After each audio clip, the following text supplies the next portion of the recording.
Assalamualaikum dan salam satu Malaysia kepada semua.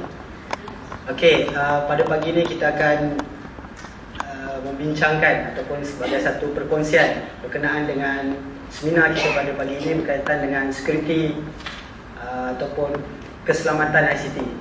Okey, saya perkenalkan diri saya Nur Fitri Ali daripada Office Gate Sdn Bhd. Okey, saya memilih tajuk I'm Watching You. Yang mana hari ini kita, sama ada kita sedar ataupun kita tak sedar, segala tidak kita punya di dalam ICT ataupun apa juga keadaan kita, sebenarnya kita sering diperhatikan kan. Kalau kita tengok macam trafik, laluan lalu lintas, dan sentiasa diperhatikan, ada kamera, ada CCTV, ada AES ataupun sebagainya. Dan apabila dalam rangkaian, ia juga seperti seumpama lalu lintas, ada trafik sebagainya. Okey, untuk Office Gate bagaimana kami dapat berkenaan dengan trafik ni, macam mana kita tahu keadaan behavior trafik, bagaimana kita tahu dia punya lalu lintas, ataupun bagaimana kita dapat tahu kes-kes tadi ni. Kerana Office Gate kita mempunyai network forensik. Yang mana kalau kita lihat ni, manusia ni dia kecenderungan untuk menipu ni ada. Sebab tu ada mission ataupun satu mission detector untuk mengesan penipuan. Dari segi dia punya percakapan dia, dari segi dia punya nada dia, mereka ada satu pengesan ataupun detector untuk mengesan penipuan. Tetapi untuk rangkaian ni, macam mana kita nak kesan dari segi kelembapan kan? Biasa kita dapat tahu rangkaian ni slow, ataupun ada gangguan-gangguan rangkaian, ataupun sistem pencerobohan. Bagaimana kita nak tahu, bagaimana kita nak buat detection. Ataupun saya boleh umpamakan seperti satu orang sakit, dia jumpa doktor, dan doktor ni apa dia akan buat, dia akan diagnose darah.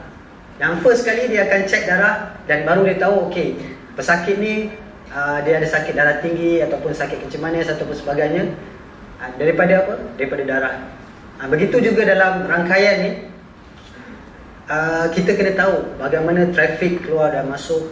Dan itu adalah tugas syarikat-syarikat yang menyediakan, penyedia teknologi. Alright.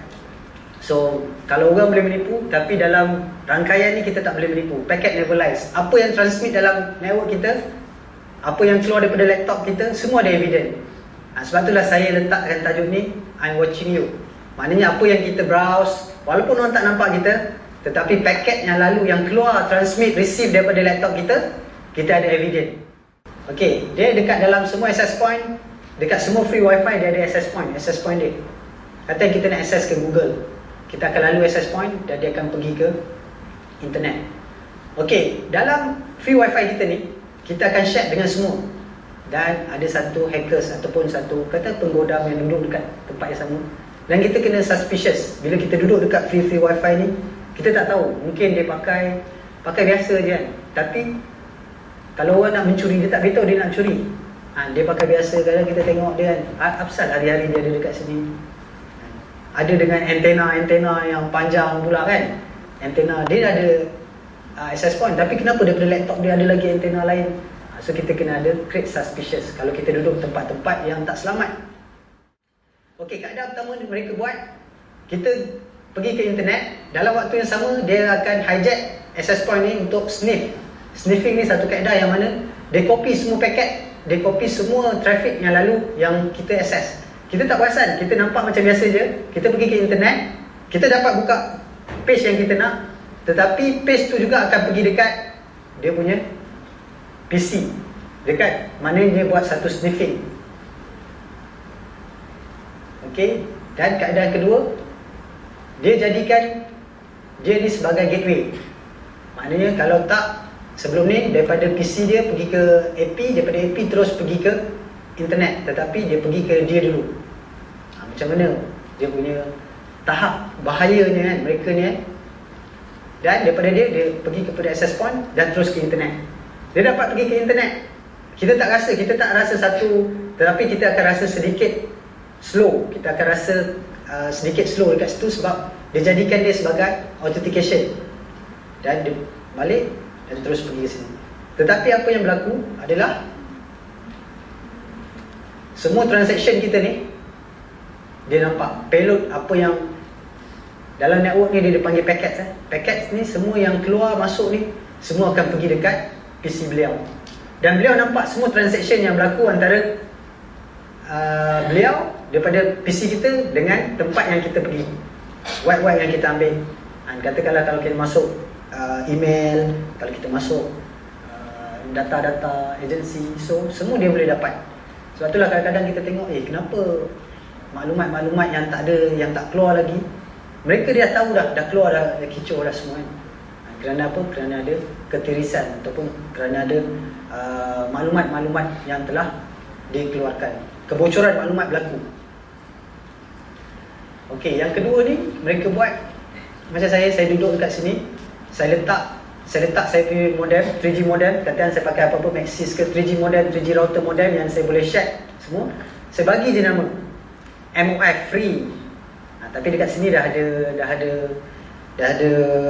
free wifi, okey. Tapi kalau siapa yang tak ada, so dia akan access. Okey, so kita pergi pada case study yang pertama. Secure password yang secure. Okay, mungkin siapa tak nampak. Okey, dekat sini kalau kita pakai password, okey, hacking ni dia ada kelas A, kelas sampai kelas F. Bukan kontraktor saja ada. Hacking pun dia ada kelas, dia ada dia punya kaedah dia. Okey, kalau kelas A ni dia generate password 10,000 password dalam masa 1 saat. Dia generate. Sebab password ni mereka sebenarnya, macam mana mereka boleh teka password kita? Kerana mereka ada dictionary password. Dipanggil brute force attack. Mereka punya dictionary password yang membolehkan mereka meneka kita punya password. Ini kaedah brute force. Kelas F dia generate 1,000,000 password. Macam mana cara mereka dapat password? Mereka punya algoritma ataupun sebagainya, kaedah mereka untuk simpan password, dan mereka akan buat testing. Okey, kelas F kita tengok kelas F ni adalah gabungan aksara, huruf besar, huruf kecil, numeric, special character. Ada huruf besar-besar semua. Dan itu adalah paling strong. Maknanya kalau dia pakai kelas F, dia ambil masa 83 hari untuk crack satu sistem. Kalau dia pakai kelas A, 8 jam. Maknanya kelas A ni dia generate 1000 password. Ini kaedah, mungkin tuan-tuan tak perlu tahu. Tapi macam mana cara hackers ni mereka buat pengodaman satu sistem. Okey, hari ni kita pakai semua webmail. Webmail yang kita boleh akses daripada mana-mana saja. Dan kalau tuan-tuan pergi dekat password meter ni, tengok, walaupun dia strong password, tengok ni aksara, huruf besar, huruf kecil, walaupun dia strong password yang sangat kukuh, jikalau kita duduk tempat-tempat yang tak selamat ataupun kita punya platform ni kita tak secure, maka ia boleh terdedah. Ini semua password yang saya nampak ni, 180 username password dalam masa 1 jam je kita boleh dapat. Okey, tengok ni password yang saya buat ni. Okey, so ni contoh macam mana saya buka. Ini saya pinjam satu website, saya try. So kita boleh nampak password dia. Okey, saya nak tunjuk satu demo pada tuan-tuan. Cuma saya perlukan satu orang volunteer lah, siapa yang nak masukkan password. Cuma jangan masukkan password yang betul . Kalau masuk password yang betul ni saya tak ada jaminan . Just masukkan password yang, so saya pergi dekat, saya akses ke internet saja . Saya akses ke internet.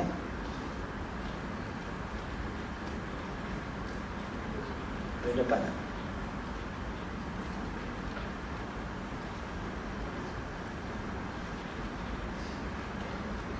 Okey, saya pinjam satu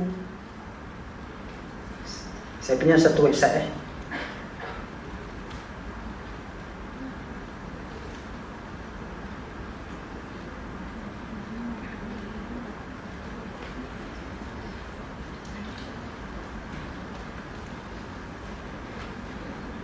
Okey, saya pinjam satu website.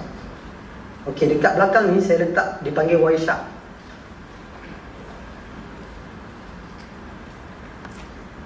Okay, daripada one shot ni tengok semua traffic dah masuk dekat saya punya PC. Okay, saya baru on je website, saya baru on je saya punya laptop. Saya tak buat apa-apa. Saya just on laptop. Bila kita on tengok semua negara dah connect kat saya punya PC saya. So kita kena aware benda-benda ni kan. Kadang-kadang kita tengok kenapa daripada Russia ada dalam kita punya network, ataupun kenapa daripada Russia ni masuk dekat saya punya PC saya. Adakah traffic ni traffic yang betul? So kita tahu negara mana yang hantar. Tengok, kita tak buat apa-apa. Okay, ini baru satu orang. Katakan kalau dalam agensi ada user 40, 50 orang, ataupun mungkin lebih daripada 1000, 2000 orang, macam mana kita nak identify traffic yang keluar masuk? Kita kena rasakan laptop kita, peranti kita ni seperti bagaimana rumah kita. Kita nak tak orang lain masuk rumah kita? Mungkin mereka ni masuk, mungkin dia update antivirus, mungkin update Windows, tetapi kita khawatiri yang buat benda yang bukan-bukan kan dalam kita punya laptop, kita punya peranti kan. Okay, so sekarang ni saya pinjam satu website ni. Boleh tak siapa-siapa datang untuk masukkan username? Just jangan masukkan betul-betul, masukkan sekadar untuk kita proof concept. Ataupun kalau tak ada, saya panggil MC. Boleh puan MC. Just masukkan. Ni kita tak boleh pakai agensi ni, kita pakai mana-mana punya. Just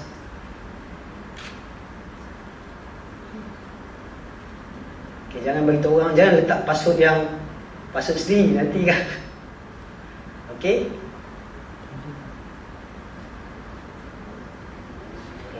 Alright. Login.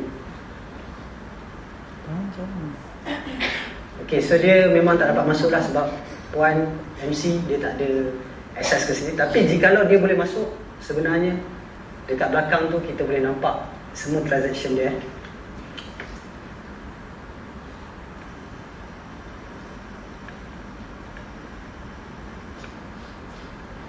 Okay, sekejap je saya nampak nasi goreng. Belum masuk lagi nasi goreng. Okay, nampak tak? Password dia adalah nasi goreng satu pinggan. Itu pun Okay, bayangkanlah kalau kita duduk tempat-tempat yang tak selamat. Mereka punya macam mana, sekejap je dia boleh dapat. Dan dia pun bukan pakai tools-tools yang mahal. Sekadar dia perlukan ada dia punya kemahiran, dia tahu teknik, mudah untuk mereka buat. Okay, saya takut masa dah. Alright. So case tadi kedua, 3 kali upgrade network daripada 5 Mac, 10 Mac, 15 Mac, masih slow. Bila dia nak justification ke 20 Mac, jadi tuan pengarah ni dah mula query kan, kenapa tak pernah cukup? Kenapa tak pernah cukup? So bandwidth ni macam pipe air. Makin besar pipe dia, makin banyak air yang boleh mengalir pada rangkaian tersebut. Okay, dalam network ni, dalam internet macam-macam ada So, dan mereka mengguna, sekarang ni behavior sekarang ni lagi lah. Kalau dalam siapa yang buat developer, dia dah tahu, dah pergi kepada HTML5. HTML5 ni, website kita dah embed dengan video. Dah ada dia punya live streaming ataupun sebagainya. Dan mungkin hackers. So kita buat case, kita tag, dan kita beritahu, okay puan, betul 15 Mac. Dia beli 15 Mac, dia pakai pun 15 Mac. Maknanya kalau dari satu sudut perbelanjaan, maknanya perbelanjaan yang bijak. Kalau dari segi terms dia beli 15, dia pakai 15, fine. Dan jikalau ada malicious ataupun anomaly traffic, waktu malam ni pun dia akan spike. Tapi after office hour je terus network idle, terus tak ada apa-apa activity. Bila masuk office terus naik balik. Mana kita tahu itu adalah behavior user dekat satu tempat. Tetapi dia punya challenging dia, adakah mereka menggunakan bandwidth ni untuk tujuan rasmi ataupun tujuan peribadi? Itu dia punya challenging dia. Apa yang lalu dekat dalam kita punya network? Macam doktor tadi kan, dia nak diagnose darah dulu. Mungkin sakit tu beritahu, doktor saya ni memang ada darah tinggi atau sebagainya, tapi doktor ni dia tak terkesan. Dia akan check dulu betul tak simptom-simptom dia. Okey, dan kita grupkan 5 orang top user tadi, mereka pakai 8 Mac. 8 Mac mereka pakai. 5 orang, maknanya 5 orang agensi bayar 8 Mac untuk mereka saja. Okey, untuk application dia, application yang dia host dekat internet 1.6 Mac. Maknanya 15 Mac yang mereka beli tu dah cukup. Dari segi teori dia dah cukup untuk kegunaan mereka. Dan kita tengok ni, user yang pertama, apa yang dia pergi? Dia pergi ke Rapid Share. Siapa tahu Rapid Share? Semua tahu kan? Rapid Share, file sharing. Dan apa yang dia download? Tengok, kita nampak dia punya fingerprint dia. Dia download ni, Stephen King's Nightmare and Dreamscape. So kita dah ada dia punya fingerprint. User mana, IP mana. Kalau nak detail lagi, kita tahu dia punya MAC address. Sekarang ni semua dah ada network access control. IP ni dah dibind dengan MAC address ni. So kita tahu siapa yang access benda-benda ni. Kadang-kadang mereka lepas, agensi dah block dah semua, tapi dia panggil reverse tunneling. Dia ada macam-macam kaedah dia. Dia ada proxy, dia ada third party yang boleh menyebabkan dia lepas daripada root. Ataupun orang yang jaga firewall tu sendiri, dia sebab dia yang buat root, dia sendiri yang breach. Kemungkinan boleh jadi juga. Dan mereka download ni bukannya file yang kecil-kecil, 100 MB. Agensi tadi ada 15 MB, dia download 100 MB. Itu yang menyebabkan dia punya line dia, bandwidth tak akan cukup. Takkan kita nak sempurnakan keinginan mereka kan. Kalau dia download 100 MB, okey, kita upgrade 100 MB. Harga dia pun, jadi mungkin tuan-tuan lebih tahu harga dekat ISP ni harga. User yang kedua tengok, part 1 sampai part 5 concurrent. Dia buka laptop, dia letak, mungkin dia tinggal, petang dia ambil, kita tak tahu. Dan mereka ambil ni, tengok ni, HD, high definition punya file. Maknanya satu part ni mungkin 500 MB. Kalau dia compile, dia letak dalam DVD, dia dah boleh jual dah. Tak payah beli kan dekat luar inilah yang dia ambil. Smallville tadi kan, video, movie. Ni yang kedua. Saya pun tak tahu cerita ni, saya tak pernah tengok. Tapi yang ni Blu-ray punya definition. Dan mereka menggunakan infra agency. Mungkin dia tak rasa, tapi orang yang nak buat kerja ni, dia akan rasa sengsara. Dia akan rasa frust. Sebab apa? Network slow. Tapi rupanya kadang-kadang dia tak tahu, dia yang komplain. Dia yang buat, dia komplain juga kan. Itu pun mungkin boleh berlaku juga. Kalau macam ni memang tak ada solution. Memang network tetap akan jadi congested. Kalau kita block Rapid Share tadi, dia boleh buka mega upload. Jadi apa yang kita perlu betulkan adalah dari segi penggunaan ataupun kesedaran pengguna tu sendiri. Mereka kena tahu siapa yang giving impact dekat dia punya agensi, dekat dia punya rangkaian tadi So selepas mereka ambil keputusan, okey, 5 orang tadi kita plug in daripada network dia, bagi surat amaran. So sekarang ni patut keluarkan memo, beritahu penggunaan anda sedang diperhatikan. Terus semua jadi 8 Mac, semua dah jadi baik. Tak perlu cakap banyak kan. Just beritahu kan, anda diperhatikan.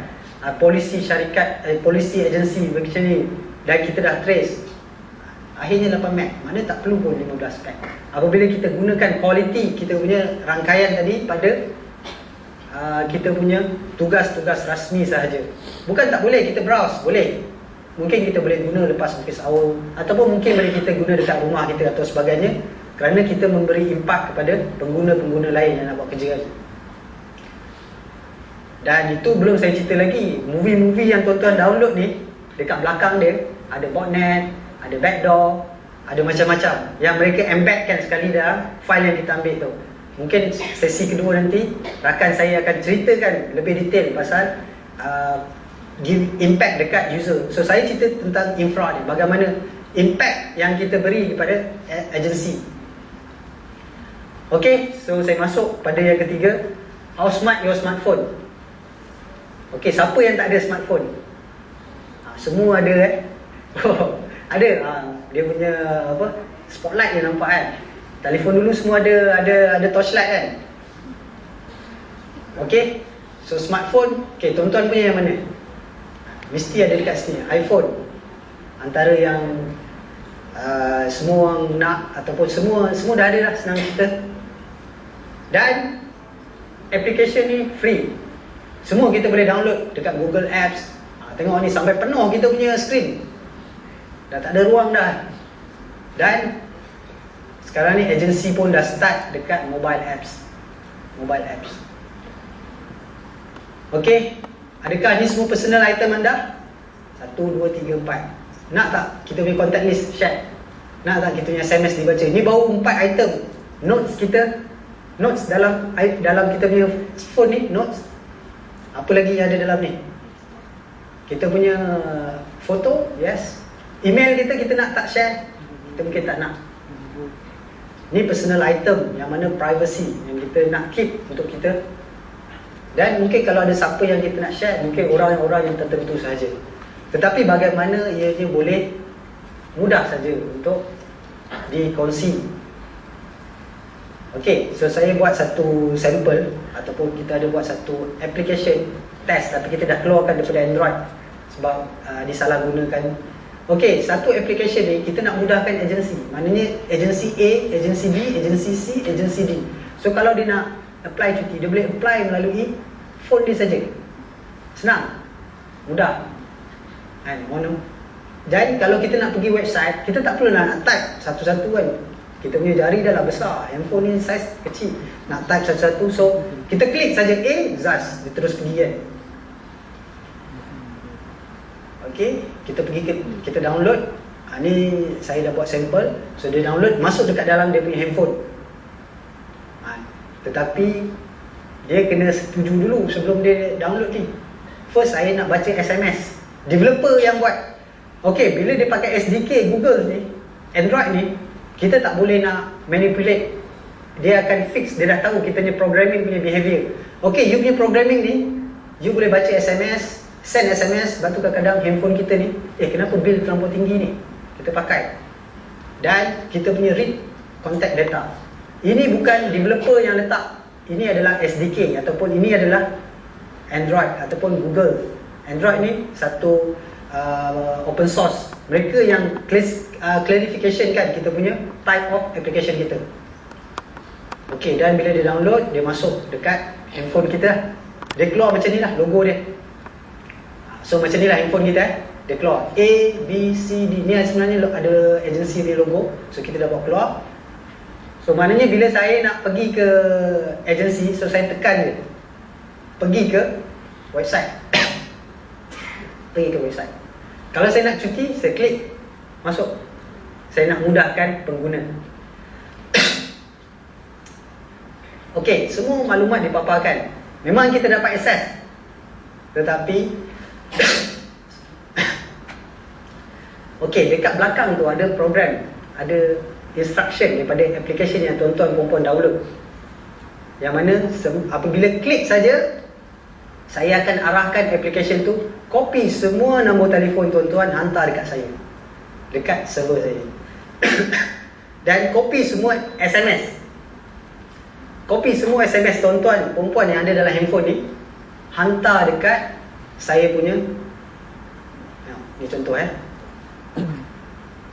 So hantar dekat saya punya server yang saya letak. Apa yang saya dapat daripada nombor telefon tuan-tuan? So saya boleh jual dekat company-company yang buat pengiklanan. Sebab itulah kadang-kadang kita dapat spam kan? Kita dapat iklan-iklan yang pelik-pelik. Macam mana mereka dapat nombor telefon kita? Kita boleh buat jual dia punya database, data info tadi. Okey, semua kita dah dapat tahu. Okey, sebab tu sebelum kita download, kita kena make sure kita baca permission ni. Dan kita download kepada application yang ikut keperluan kita saja. Yang tak perlu ni tak payah download. Game-game ni kalau boleh tak perlu. Kalau kita nak download game juga, kita belilah satu yang untuk game ke. Kalau nak main sangat game, kadang-kadang anak-anak kita dan mereka pun dah tahu dekat mana nak ambil game-game ni semua. Mereka klik je. Dekat Google Play dia dah tahu dah. Okey, kat sini tempat dia. Okey, so semua SMS kita, alamat kita dibaca. Okey, nampak tak? fake iPhone jailbreak. Okay, untuk kita dapatkan application yang piracy, kadang-kadang dalam Google ni kita kena bayar. iPhone pun application kita kena bayar. Jadi apa yang mereka buat? Mereka jailbreakkan handphone. Jailbreak ni kita memadamkan permission restriction. Macam Windows kita ada restriction, handphone kita ni ada restriction dia. Jadi kita padamkan restriction ni tersebut supaya kita boleh pakai piracy application tu. Sebab tu mereka jailbreak. Tetapi apabila dia jailbreak, sebenarnya dia dah letak programming dekat dalam kita punya iPhone ataupun handphone kita. Okey, sebab tu dalam jailbreak ni tengok dia pack with malware. Kita dah infect dekat. Sebab tu kalau macam pirate software ni semua, sebenarnya dia dah pack dengan malware ataupun virus-virus yang diduduk. Sebab apa dia nak bagi free? Mesti ada agenda dia. Tengok ni, Polis Kedah. Ni yang berita yang terkini. Ini bagaimana mereka buat scam, mereka buat penipuan. Ini yang terbaru, Metro ancaman malware Android makin bertambah. Dan ni contoh, ni yang kita beritahu harapkan pagar makan badi kan. Kita dah ada antivirus, rupanya dia fake antivirus. Dia anti-antivirus. Dia matikan kita punya antivirus. Jadi kita kena tahu antivirus mana yang kita nak ambil. Tengok, fake antivirus. So Android ni yang paling tinggi sekali kalau kita tengok 129,000 malware yang ditemui pada 2012. Dan pada tahun, maknanya pada masa akan datang ni, mobile devices ni akan menjadi tempat punca ataupun untuk buat serangan-serangan virus ni dapat dikeluarkan. Okey, ni lagi satu. Bagaimana kalau kita tengok Rovio Mobile ni? Siapa tahu, kalau siapa tak tahu, Rovio Mobile ni dia adalah Angry Bird tadi Jadi apa yang dia buat, kita nampak betul lah ni Rovio Mobile. Tapi sebenarnya I ni adalah capital, huruf besar. So dia buat penyamaran. So seolah-olah Rovio Mobile ni pengeluar Angry Bird. Jadi sebab kita dah biasa dengan Angry Bird, budak-budak dah tahu Angry Bird, dia pun nak try Angry Chicken pula lah. Dia download Angry Chicken. Dan kita tahu, ni sebenarnya betul lah ni. Tapi sebenarnya penyamaran Rovio Mobile. I ni sebenarnya huruf besar dia letak. Dan dia masuk Angry Chicken, memang chicken betul lah dalam dia punya handphone. Semua maklumat dia macam tadi itu yang saya tunjuk adalah dia keluarkan handphone dan SMS saya dapat baca. Dan dia boleh buat programming yang mengeluarkan data, yang copy all email, semua. Dan kalau siapa biasa dengan Dropbox, contoh, ni ada satu case yang baru saya nak share dengan tuan-tuan. Dropbox dia install dekat dalam handphone dia.